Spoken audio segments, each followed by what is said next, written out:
السلام علیکم ناظرین، سبز الائچی کھانے سے سینے کی جلن ختم ہو جاتی ہے۔ ناظرین، خربوزے کے چھلکے ابال کر پانی سے منہ دھونے سے چہرے کا رنگ صاف اور گورا ہو جاتا ہے۔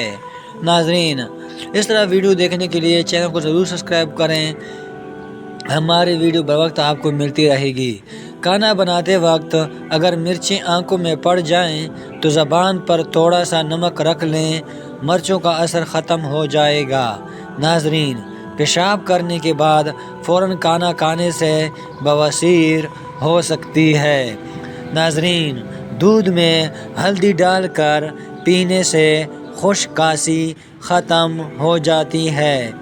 ناظرین، موری کا درد ختم نہ ہو تو تل کا تیل استعمال کریں۔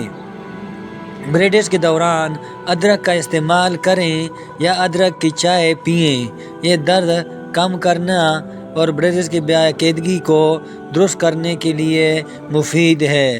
تو ہمارے چینل پہ آپ کو ملیں گے آزمودے ہوئے ٹوٹکے، تو آپ نے ویڈیو پوری واچ کرنی ہے، آپ کا فائدہ ہوگا۔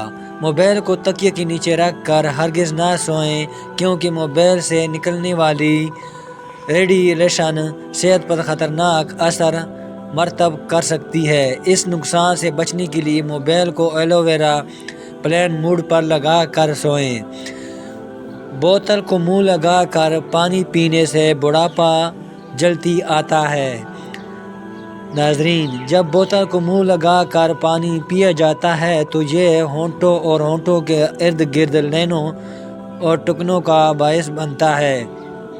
ناظرین، سفید پیاز کا رس نکال کر بالوں میں لگانے سے بال گرنا بند ہو جاتے ہیں۔ ناظرین، سو کر اٹھنے کے بعد آنکھوں کو ملنے سے آنکھوں کی بینائی کم ہونے کا خدشہ ہو جاتا ہے۔ ناظرین، صبح اٹھ کر اگربتی کی خوشبو سونگھنے سے دماغ کی نسیں کھل جاتی ہیں۔ ناظرین، رات کو دیر سے کھانا کھانے سے معدے میں سوجن ہو سکتی ہے۔ ناظرین، ملتی کو 5 منٹ تک منہ میں رکھ کر چوسو تو گلا صاف اور ریشہ ختم ہو جائے گا۔ مہنگا فیس واش استعمال کرنے کے بجائے دہی میں تھوڑا سا سرکہ ملا کر چہرہ دھو لیں، سارا دن کی دھول مٹی اور گرد غبارہ نکل جائے گا اور چہرہ چمک اٹھے گا۔ ویڈیو دیکھنے کا بہت شکریہ۔ اگر ویڈیو پسند آئے تو ویڈیو کو لائک، کمنٹ اور اپنے دوستوں کے ساتھ بھی شیئر کیجیے گا، اور چینل کو ضرور سبسکرائب کر دیں تاکہ ہماری تمام ویڈیو کا نوٹیفیکیشن آپ کو ملتا رہے۔ اگر آپ اسلامی ویڈیو دیکھنا پسند کرتے ہیں تو دیکھا بھی کریں۔ حافظ خیا کا نام کا چینل ہے، اس میں حضرت یوسف علیہ السلام کا واقعہ ہے، اور بھی واقعات ہیں، آپ کو اس واقعات ملیں گے، تو دعاؤں میں ضرور یاد کریں۔ شکریہ۔ اللہ